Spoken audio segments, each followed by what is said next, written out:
Hello, and welcome to the Poetry P podcast. This week, as always, I hope, I have something special for you. I had a visit from the British poet David Jacobs. He started his published poetic life as a long-form poet, but now is successful as a haiku and senryu poet. Not to mention the writer of cat jokes. No, really, I mean it. Don't mention it. We'll meet him in a minute, but before we do, if you're listening to this in July 2023, do go and consult the submissions diary, because this month you have the opportunity to submit haiku and senryu using toriawaze. I do hope Keith's not listening to me, because he'll be telling me off for pronouncing it wrong probably. If you don't know what I mean, you should go to episode 13 of this series and visit with myself and Keith Everts, he of the Haiku Foundation's Revirals. He'll tell you all about it. In the second half of the month, I hope you'll be submitting haibun. It's haibun with a twist. Kurt Paulish gave us an example in episode 17. Listening to that is a real must-do if you're going to be successful in your submission this time. And Shane Pruitt, our haibun editor, and I really want you to be successful. You can also submit your poetry to our video haiku prompt. Head over to our YouTube channel and put your poem in the comments. It's all set up for you to do that, and Linda Ludwig, our YouTube editor, will read every one of them and choose her favourites to be read on the podcast and published in the Poetry P Journal. The next one, the second one of the year. Make sure you're on our mailing list if you want news of the first one. It should be published any day now, and of course there's an early bird discount for those of you on the mailing list. So, righty-ho, let's get on, shall we? We have a poet to meet, some inspiration and advice to absorb, and fun to have. Here is my chat with David Jacobs. Enjoy. Today we're welcoming David Jacobs to P Towers to give us a reading of his work. Hello, David, and welcome to Poetry P. Thank you very much. I'm very pleased to be here, and thank you for inviting me. Oh, do you know, it's a real pleasure. I'm looking forward to it. Now, you may well know David. He is a fellow poet after all, and the blurb on his latest haiku book, Buzz, says the following about him. David Jacobs is that rare haiku poet, an established mainstream poet, having published in literary periodicals and poetry journals worldwide. His collections include Harlem Road from Peterloo in 1988, which was reviewed favourably in the Times Literary Supplement. And David, to use typical British understatement, that's quite a big deal, really, isn't it? Yes, I guess. I mean, for me, it was a big deal. Certainly, the review in the Times Literary Supplement was a big deal for various reasons, because the same reviewer who had given me this good review and, in fact, put a buy recommendation next to it was the same reviewer who, about 3 or 4 years previously, had reviewed my first collection, also in the TLS, and had given me a right royal slating. So this was quite a difference. And also, ironically, that bad review came 3 weeks after I'd had a really good review of my first book from Poetry Review, which is the organ of the Poetry Society, and generally sort of acknowledged as the best of the rest, if you like, of the solely poetry magazines. And so I was brought down to earth with a crash after that, after thinking, yes, I've arrived, and but I hadn't. But when I thought about it, well, I thought actually that I'd rather have a very good review alongside a bad review, rather than have two sort of average reviews, or what I might call a kind review or a polite review. To me, both of the people who reviewed my first book were established poets, and and established poets can be quite vicious about other poets. And I thought, no, they both read the book. One's focused on the better part of it, the other is focused on where I went wrong. He called me pseudo Larkin and that sort of thing. Sort of mentioned I was vaguely promising, but that was it. But I'd rather have had those than the two kind reviews next to each other, and I took it to heart, and I did realise my writing needed some adjustments. Mm. So yes, it was a big deal when I got the second review from the And same guy. now I invited David along initially because of his haibun. I've been reading and enjoying them recently and wanted to hear him read some of them for us. But then as I was doing the research, I discovered, as you've already heard, that he was not always involved in the Japanese short form. He started his poetic life very much in the mainstream, in long form poetry. And I thought it might be interesting to hear the journey of a poet, this poet, of course, David Jacobs. And I hope you're going to be interested too. So, David, could you kick us off with a reading of your poem, Christmas Lunch? Christmas lunch. The credentials of the Bonneviers plummeted like shares. They never did write, said my friend, shampooing his car and brooding over an era's end. They had returned to their roots like migrating birds. Came twice for Christmas lunch, he adjudged, measuring his words like stepping stones or a row of beads. A sea dog of a face, tufted beard, swallow-like moustache. His car shone like a capsule of sunlight. She's done me proud, he insisted, as well he might. And that appeared in London Magazine, I think about a century ago, but no, about 1990, I think. It was volume 30, numbers 9 to 10. I don't think you'll find it online. Well, thank you very much for reading it to us. And you told me when we were putting this together that the then editor for London Magazine loved similes, and that coincidentally you were going through a simile metaphor period at the time. And with my editor's hat on, I noticed that many poets used to writing a more long form or a Western style of poetry send me haiku, including similes. And I wondered, were you able to break the habit easily when you turned to haiku? I think the short answer to that is yes, but I think probably because it was never really a habit with me. It was a phase I went through, and I realised quite soon that the editor of London Magazine, which was always a target journal for me to try and get into, published a lot of this type of stuff, which I think was originated by Craig Raine when he wrote A Martian Sent a Postcard Home, if you're aware of that. And so this type of simile metaphor writing acquired the name of Martian. The real reason I didn't have too much of a problem switching is because just before I started to take up writing haiku, I hadn't written very much mainstream stuff at all for the last 2 or 3 years. I'd had a sort of completely lean period. So I think I'd almost forgotten all my good habits and bad habits of writing mainstream stuff. So I was really just starting afresh with haiku. And so I don't think I could now even write a mainstream poem. I'd really struggle. Yeah. So I think that's the reason there was no real problem switching over.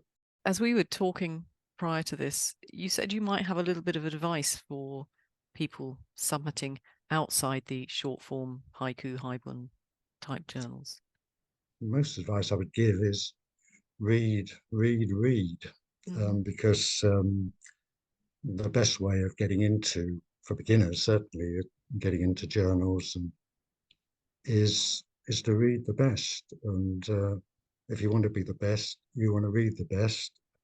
And I would start with the small press type of journals. I mean, I'm not up to date now with these small press journals, and some of these are quite tough to get into as well. So I think find out your market, buy a copy of the Writers and Artists Yearbook, see what's around, make sure you learn how to um, see what different editors like and subscribe to their journals. And I think that's the way you hone your craft and get into it. But yeah, you've got to be a bit thick-skinned. You're going to get stuff back, and we've all had it.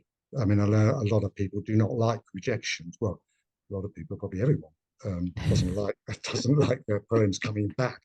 I think one bit of advice I said, don't try and explain your poems to the editor because Mm-hmm. he or she is not going to be interested in it. And in the end, the poem is successful not by what it's tried to say, but what is actually said. But the advice is, I'm afraid, read, read the others. I mean, one of the books I read, apart from Larkin, was a book called Terry Street by Douglas Dunn, Mm-hmm. and which is an urban book of urban poetry, and Mm-hmm. I think set in Hull, if I remember. But it's just descriptively superb. And Terry Street became Harlan Road. I think you have to really study the poets you like and Mm-hmm. really try to unravel their secrets, see how they structure their poems, and then go from there. Absolutely. And I was intrigued because, like you said, you were noticed by the Times Literary Supplement, maybe for good and bad. But how do you think you got their attention? I think with great difficulty, probably the answer is how I got their attention. Um, I certainly wouldn't recommend to new poets to try the TLS or the London Magazine or the Literary Mm-hmm. Review. It's very, very difficult because they publish very few poems, but they're also publishing essays and Mm-hmm. short stories and artwork. So the space allotted to poems is actually quite small. So Okay. I think it's very difficult. But I think when you're confident enough, then you can try them. It's a good story actually in its most brutal form. Mm-hmm. I saw one poet of one of these literary journals was interviewed, and he was asked, "How on earth do you plough through all your hundred thousands of submissions and select?" And he said, "I divide my submissions into two piles. In the first pile, I put all the submissions I get from poets I know and respect. In the second pile, I put the rest. If there's enough for my purposes in the first pile, the rest goes back." Oh. It shows how difficult it is to start. You've Mm. just got to, I think, make your name in the smaller magazines, Yeah. and then go on to the next level. Perhaps breaking in is to have a go at a lot of the competitions Oh. around because they're all judged anonymously, so you lose the effect of the particular editor I described, dividing you into pile number two. Oh dear. Before we depress ourselves altogether, David, shall we go on to another of your longer poems? This introduces my son at a very early age and is called Bar Football. Alex plays by his own rules, which at 4.5 is just permissible. Mummy, I have to win, he informs Mummy, who gives up asking if he wants to be the blue team or the red. A chunk of spending disappears in favour of a 12-ball footballing bonanza. Mummy mustn't play, as Alex spots each ball precisely at the feet of blue or red, then scuttles round the table to locate the handle that will flip the goal. Sometimes Mummy utters, "Goal, well played," her voice not quite as sprightly as the words. Her eyes adrift among the bar's more adult games of coupling and flashing fruit. I've drawn the longer straw, spectating, marvelling how my son achieves this latest cheat. Game over, he returns to mountaineer a chair and tell me in his cutely breathless way, "Daddy, I won." Behind him trails the loser, sighing wonderfully. this was published in my third and final mainstream book, The Gardens of Uncle Arnold, which is, I think, just about available. Harlan Road, I got loads of copies of, but this latest one, I mean, the publisher is now doesn't exist, so and I lost track of where any of his copies might have been, but I have one or two available. So this podcast, as well as a journey with your poetry, is going to be a bit of a journey with Alex, because we're going to hear about him as we go through. And in looking for examples of your haiku now, I found your book Just Before Bed on the Haiku Foundation website, which was published in 2012. And the poems that we're going to talk about next will probably predate that publication date. But tell us, when did you seriously start writing your haiku? Probably 2010, I started doodling at work and realizing retirement was a good option. Took it from there. And when you Really. talk about haiku, do you use it as a sort of coverall for haiku senryu or just for haiku? I tend to rather blithely just call them all haiku. So we're going to hear some from Just Before Bed, which was reviewed by Michelle Root Bernstein in Frog Pond. And she said of it, characteristics that struck this reader include the deft use of language to connect one image to another, the bittersweet contiguity. How do you pronounce that? Contiguity? I don't know, and I had to actually check it in a dictionary when I saw the review, so I wasn't quite sure. Of reality and imagination, understated wit, and unassuming insight, which again I thought was not too shabby for a review of your first book, David. Your first haiku book, anyway. No, I certainly, well, it was a lot better than the review I got from the TLS for my first book, mainstream book. I think that was a nice review. And coming from Michelle, I mean, he's won loads of awards and is very prolific and appears everywhere. I can't really argue with that, even if I have to check some of the meaning in a dictionary. But Would you like to read some of the work to us? coming ashore at their own pace, oarsmen's ripples. Coming ashore at their own pace, oarsmen's ripples. All the family around the hatchback, summer's end. All the family around the hatchback, summer's end. New Year's Day, pressing the old soap into the new. New Year's Day, pressing the old soap into the new. Good Friday, the usual mayhem on the gyratory. Good Friday, the usual mayhem on the gyratory.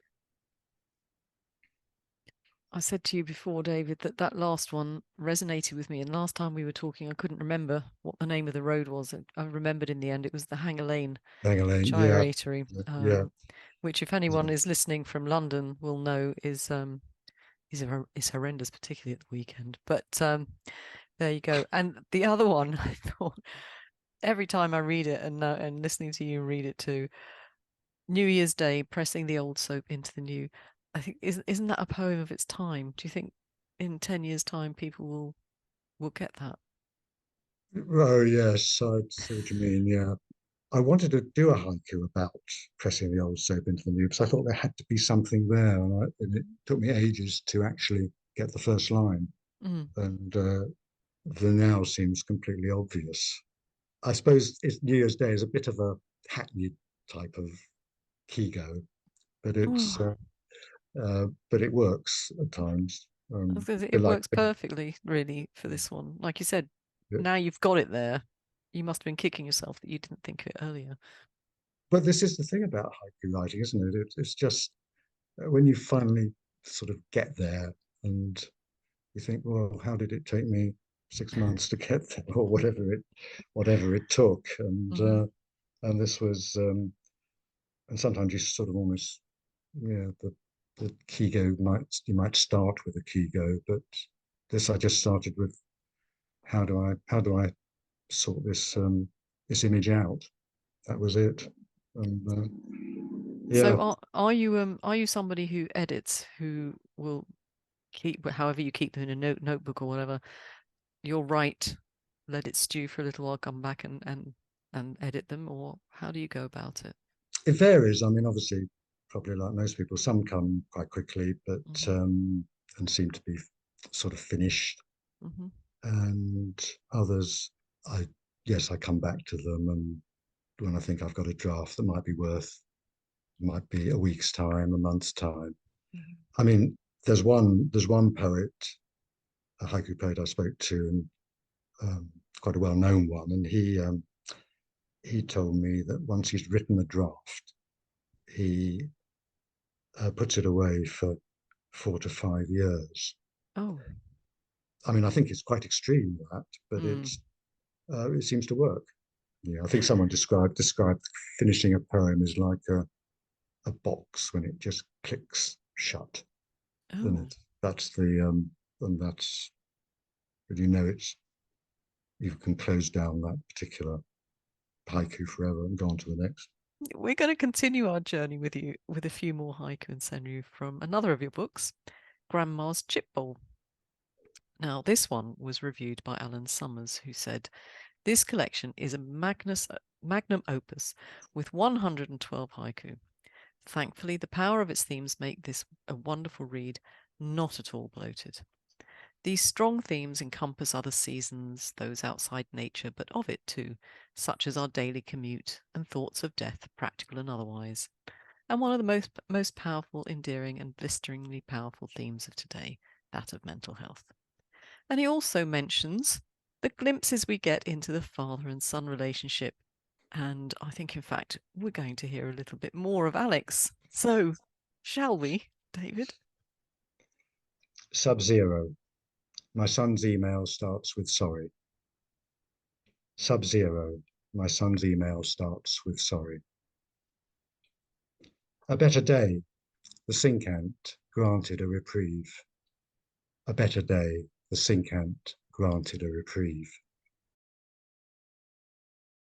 Whipped cream mocha. The closest I've come to Mount Fuji. Whipped cream mocha.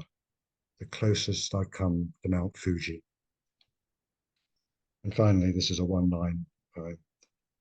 A woman with a broom on a bus in Barnes. A woman with a broom on a bus in Barnes. Now, Alex is much older in this one than when we last met him, I think. And for me, Sub-Zero contains many, many stories. Have you had a row? If so, what about? Has your son, in the typical way of a child, neglected to be in touch? You know, I think Alan is quite right. These little glimpses we get of you and your son are really very relatable. So I wondered, if you don't mind, if I'm being too intrusive, tell me, but what happened that you had to apologize? Well, the answer is not very much that happened. I mean, I suspect I wrote this soon after he had gone off to university in New York, Mm-hmm. and he basically just hadn't written for a while, Mm-hmm. and I was probably feeling the period of feeling a bit gloomy about that. Mm-hmm. But he always does write, and he's much better now at writing fairly regularly. But it was soon after I suspect he'd gone to uni that this one emerged, this haiku emerged. And I agree that Sub-Zero can have many connotations to it, Mm-hmm. and can be looked at in many different ways. But no, he was just basically apologizing for not having written a bit sooner. That was it. Which But is typical when you've got the kids at university, really. probably made him look as if he had something big to apologize for Yeah, that's when he so really hadn't. disappointing. Sorry about that. But, Oh, dearie me. But there was a lovely haibun. I know we're going to talk about your haibun later, but there is one that you wrote, I presume, roughly when he went off to university. I don't know if you remember it well enough to read it. If not, because I just threw this one at you. Shall I read it? It's Um, from Haibun today. oh yes. Probably, because I don't have it in front of me. Okay. I know it's very short, but no, go ahead. All No. right then. So it's from Haibun today, and it's called "You Could Always Get a Dog, Dad."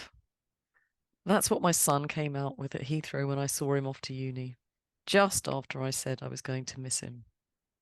But I never did. All the others walking theirs, light evening rain. I mean, it's sort of Yeah. again, it's sort of bittersweet. And but you know what?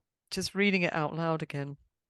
I'm just going to read this bit. That's what my son came out with at Heathrow when I saw him off to uni, just after I said I was going to miss him, but I never did. It just struck me. Do you mean you never did miss him? I Or never you got never the did get the dog? dog. Well, I hope that the haiku sort of the haiku at the end Yeah. indicated that I hadn't got the dog, but and that was, I mean, because you probably have to see it written down Mm, because I put sort of three dots after the you title, did. of the long Yeah. title, and then put three dots at the start of the last bit. So it was certainly the dog The dog. that I hadn't got. But I mean, the haiku stemmed from the fact that he was offering the dog to me as a replacement for him. I just found that quite funny. Um, Oh yeah, it is fun. Absolutely. I'll put a link to the Haibun in the show notes so people can go back and read it themselves. yeah, yeah. Um, I enjoyed writing that Haibun actually. oh, I found it quite a fun one for me, and to sort of trick everyone with that last sentence of it. yes. The Syncant, granting it a reprieve. Again, it could go either way. It could go as somebody who's not been having a great time, but is having a better one today, so the Syncant gets a reprieve. Or it could be quite hopeful and funny about, well, the Syncant's getting a reprieve, Yeah, which it yeah. may not get normally. There's a bit of humour in it, I hope. Oh yeah, I think The, so. the things seem to just link up. The juxtaposition just seemed to work for that occasion. And one or two people have liked that, and I don't particularly like that Do one. you not? I don't know what. No, but because perhaps the low mood thing and Maybe. that is probably off it slightly. Mhm. Um, but yeah, no, it's. But then you can never tell. People like different things, and No. so Once that once was you've written it and sent it out into the world, the you have no control. yeah, exactly, So, exactly. And I um, won't send it to London Magazine I anyway. don't know. I don't think I will. I don't think it's worth sending a haiku to a literary journal. It's Oh, best. isn't it? That's a real shame, though. Well, I have a theory on that, but we won't go into that. Maybe you can come back another day and you can debate me on my theory about that one. Okay, yeah, Um, anyway, so whipped cream and Mount Fuji. I've listened or I've read a lot of Mount Fuji haiku yeah, or senryu, yes, yeah. and I think that's a great one. It puts a whole new idea on it. Well, that actually is one of my favorite. I mean, looking away from the Sinkhand, that is Mhm. actually one of my favorites. And it's interesting because I don't know if you know Feo Yagi, Yes. Japanese, Yeah. who's an editor on Heaven's Nest. Yeah. From time to time, I send her a batch of stuff, and she pounced on that one, and she said almost exactly what you said, that I don't normally put forward Mount Fuji poems to the rest of the editorial board, but on this occasion, I'm going to put that one forward because it's a bit different.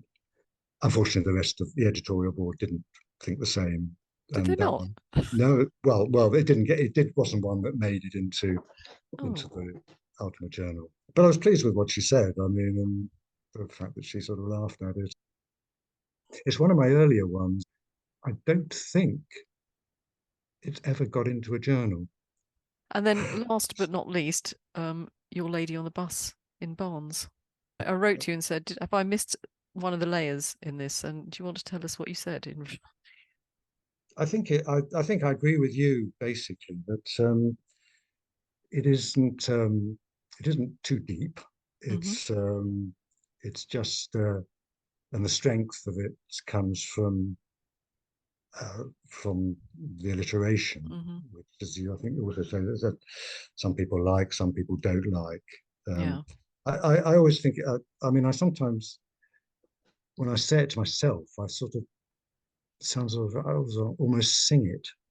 Okay. The woman with the broom on the bus in Yeah. Barnes. It sort of bounces along, but it could almost be the start of a story or a song. There was once a woman with on a bus in Barnes who sat by this broom and blah blah blah.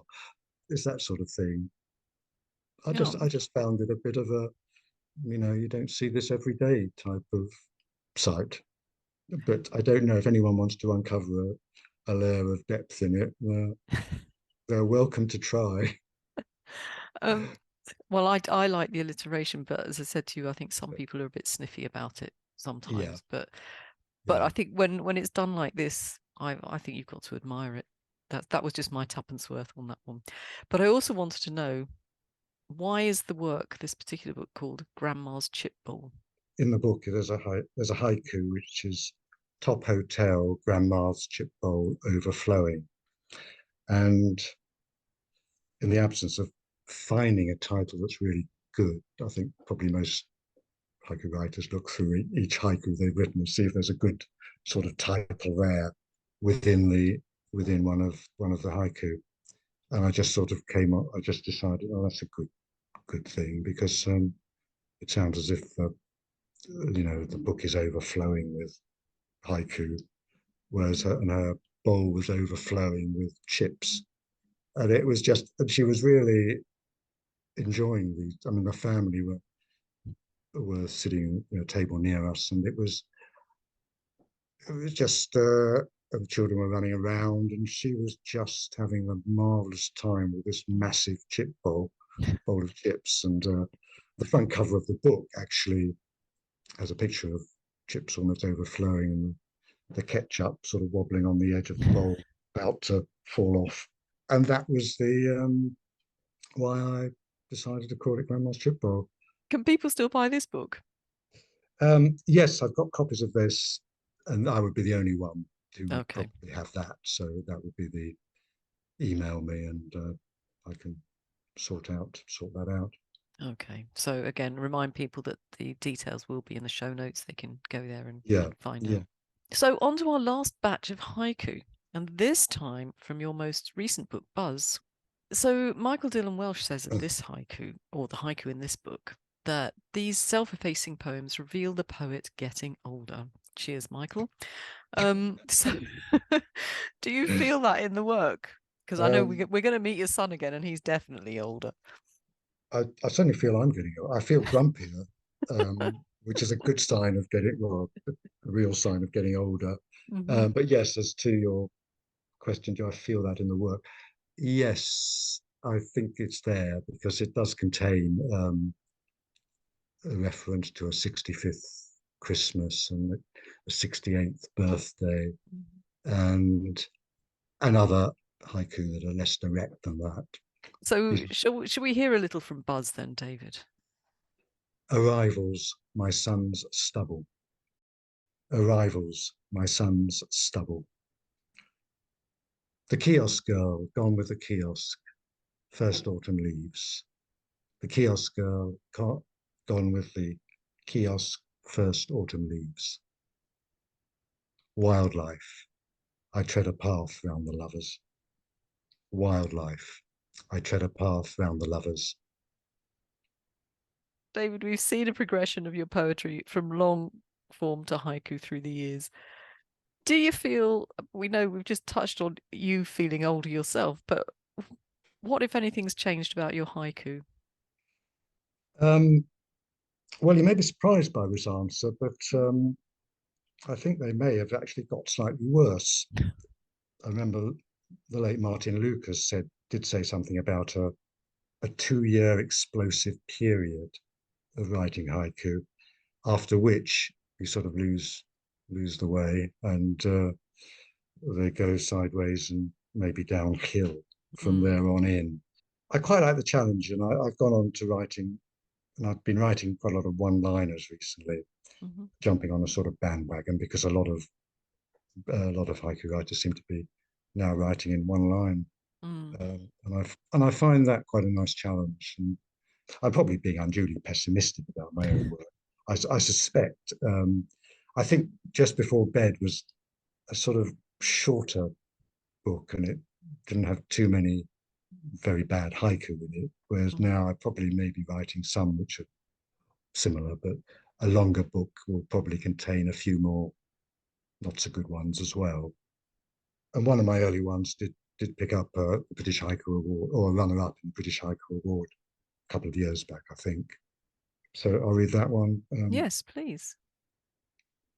Making the snow globe snow, the child within. Making the snow globe snow, the child within. That's the haiku.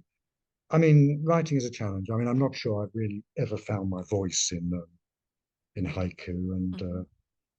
and as you've probably seen, I like to give someone a smile or a laugh, Hmm. as well as writing it something relatively serious.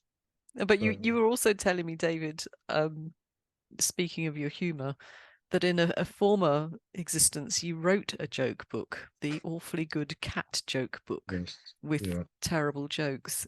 Would you care to give us one? yes, I will. I'm sorry to say this book is available.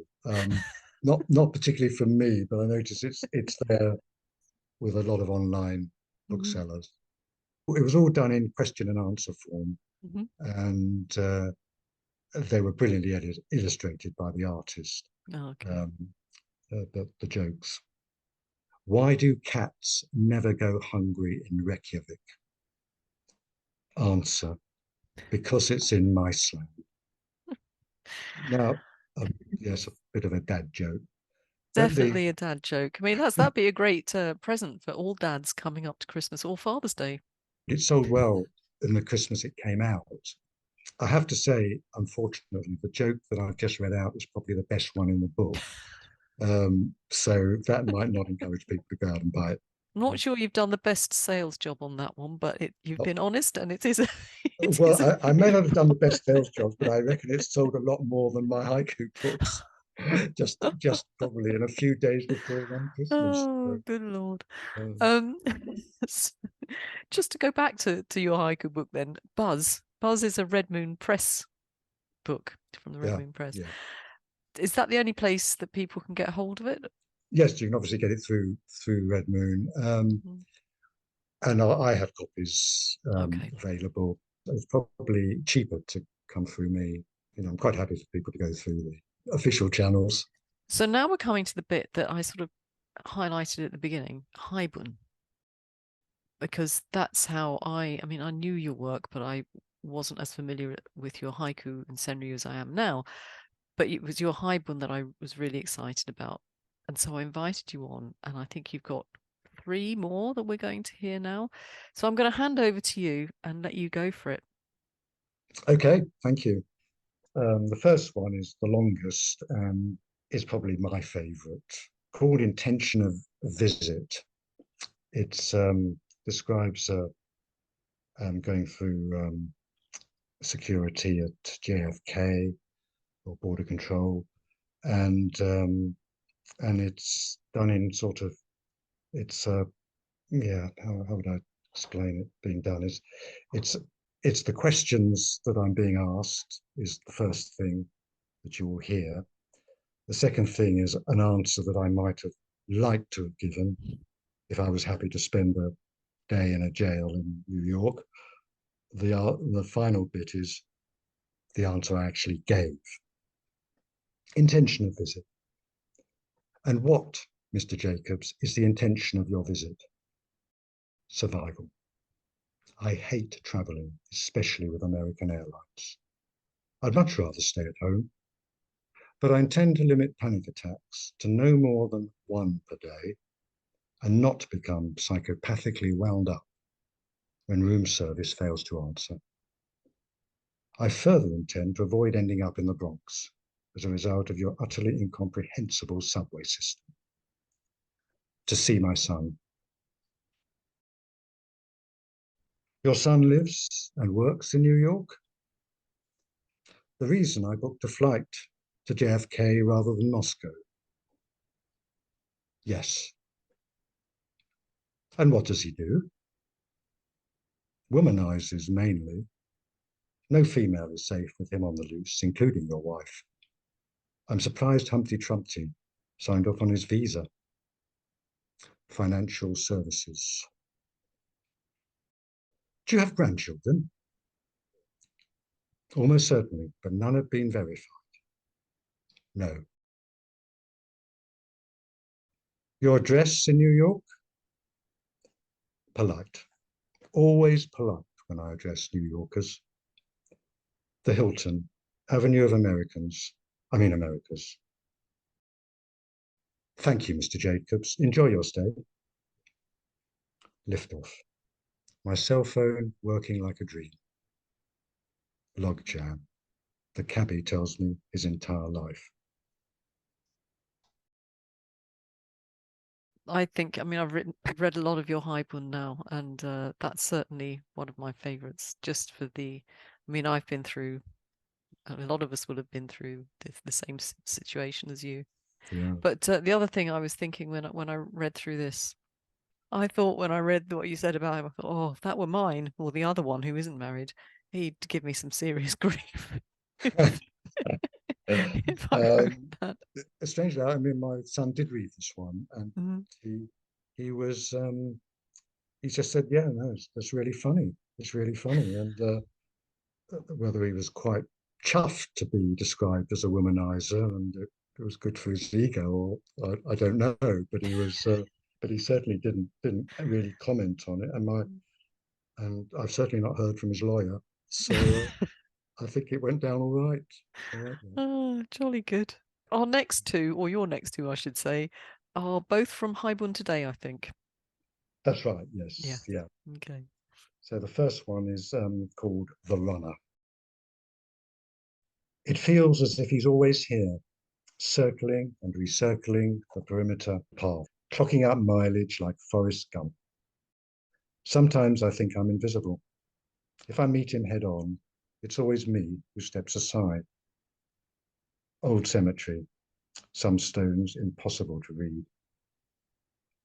David, this one's fascinating, because I think you are a poet in residence for, I don't know how to pronounce this either. Would it be Yeah, Margravine, that's right. That's right. Margravine, yeah. Yeah. in a cemetery in Barons Court in London? Do tell us about that. How on earth did you get involved with that? Yes, I was involved because the previous occupier of this prestigious post was Diana Webb, and when she stopped doing it, she asked me if I wanted to do it. So that's how it began. It sounds very grand, but isn't. It basically involves well, writing a sort of seasonal Hmm. style haiku, Hmm. which goes on the notice board Oh, okay. in the cemetery, and occasionally one goes in the newsletter. And that's basically what the job is. I visit lots of cemeteries. Sounds really ghoulish, Yeah, but they are yeah. quite interesting places to go. I was in Hull recently and visited Philip Larkin and his mistress, which was quite interesting. I mean, I remember when I first moved in, I took my son out. He just had a new bike for his birthday, Oh. and he was ready to try it out. And so there's a big central path, and sort of charged off down there. Mhm. And it was spring, and I was started to photograph blossom and one or two of the graves and all that sort of stuff. And he charged on ahead, and then we got to the other end, the notice board end.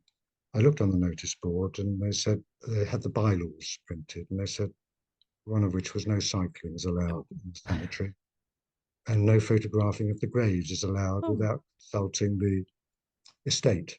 And I thought that's good for a first go. I've broken the bylaws twice. We have one, unfortunately, just one last one. So I'll hand back to you and ask you to read it for us. Right.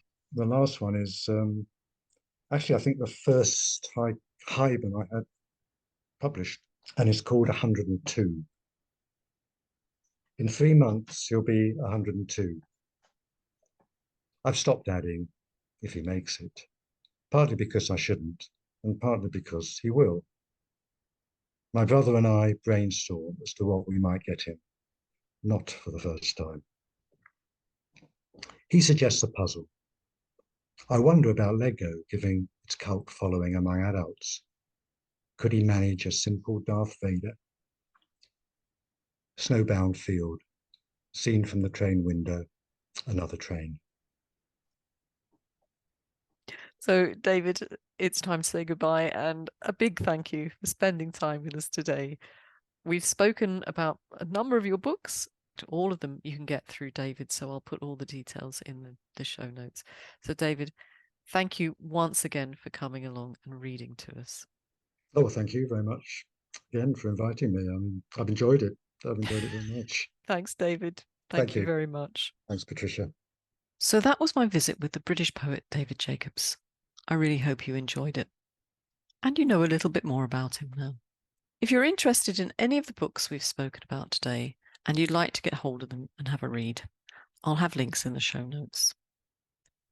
One last reminder that this month, July 2023, you should be writing haiku and senryu using Toriawaza. And in the second half of the month, you're writing haibun, if you want to, of course. But remember, there's a special requirement for this haibun submission period. Thank you very much for coming along today. It's been a blast talking to David and to have your company. I'll see you soon, next week, I hope, for another episode of Poetry P. Till then, keep writing. And if I've forgotten anything in the show notes, and it's quite possible, you know me, just email me, send me a private message on Twitter or Instagram, and let me know. I'll sort it out. Ciao.